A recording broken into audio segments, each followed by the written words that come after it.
Cambridge was my metaphor for England. Cambridge, Cambridge माने Cambridge university.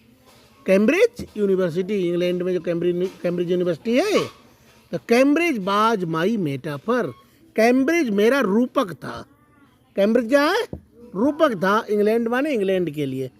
Cambridge मेरे लिए England का रूपक था, अर्थात उनके लिए इंग्लैंड और कैम्ब्रिज में कोई अंतर नहीं था।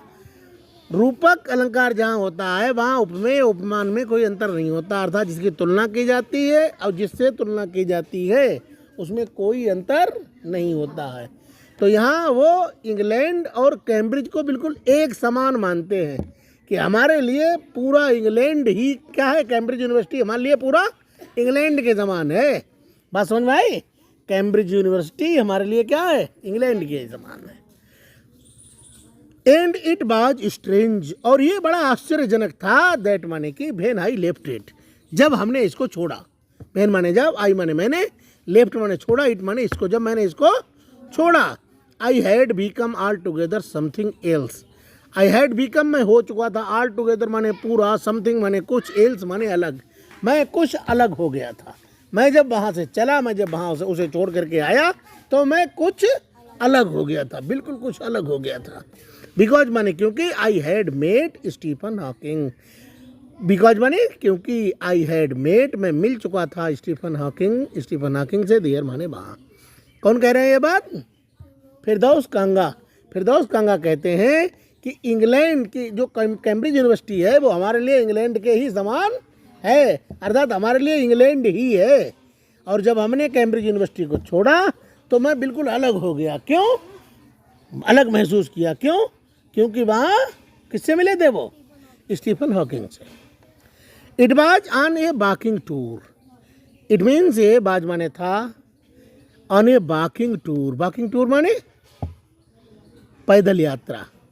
ये पैदल यात्रा थी थ्रो कैम्ब्रिज माने कैम्ब्रिज यूनिवर्सिटी से होकर, थ्रो माने से होकर, और कैम्ब्रिज माने कैम्ब्रिज यूनिवर्सिटी।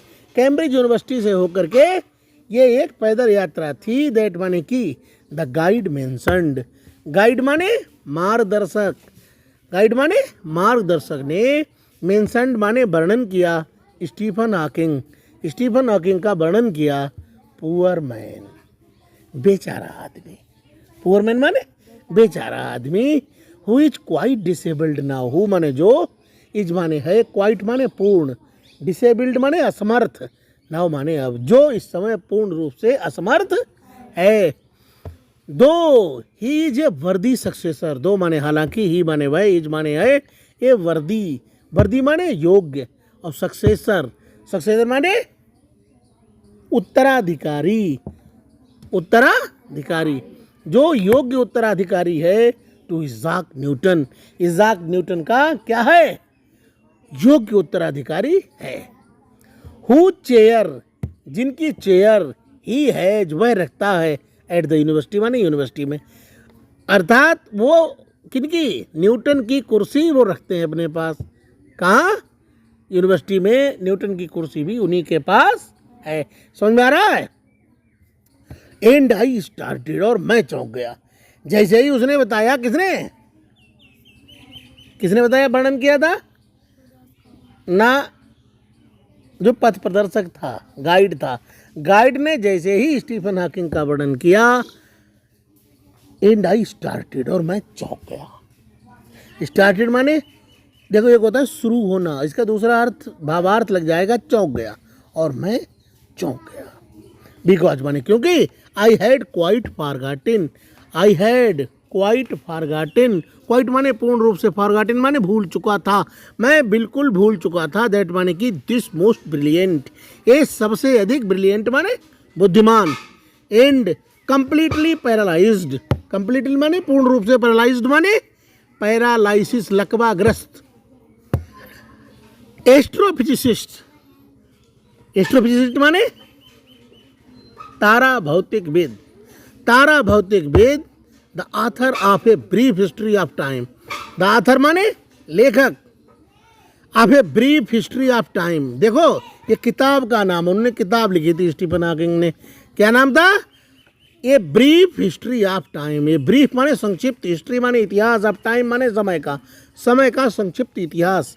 हालांकि इसका अनुवाद नहीं किया जाएगा, जो किताबों के नाम होते हैं उनका अनुवाद नहीं किया जाएगा, उसको ऐसे ही बोला जाएगा। किताब का नाम क्या था? ए ब्रीफ हिस्ट्री ऑफ टाइम। हालांकि तुम्हें हमने उसका हिंदी बता दिया, समय का, बताओ, समय का संक्षिप्त इतिहास। समझ में आ रहा? तो ये किताब किसने लिखी थी? A brief history of time, Stephen Hawking ने लिखी। खूब समझ में आ रहा है? किसने लिखी? ए ब्रीफ हिस्ट्री ऑफ टाइम किसने लिखी? स्टीफन हॉकिंग ने। One of the best seller ever. One माने एक, ऑफ द बेस्ट सेलर माने सबसे अधिक बिकने वाली, एवर माने कभी, जो कभी सबसे ज़्यादा बिकने वाली किताबों में रही थी। लिव्ड हियर, यहीं रहते हैं, यहीं रहते हैं। ये बात कौन भूल गया था? लेखक ये बात भूल गया था कि ए ब्रीफ हिस्ट्री ऑफ टाइम के लेखक और सबसे बुद्धिमान व्यक्ति स्टीफन हॉकिंग यहीं रहते हैं।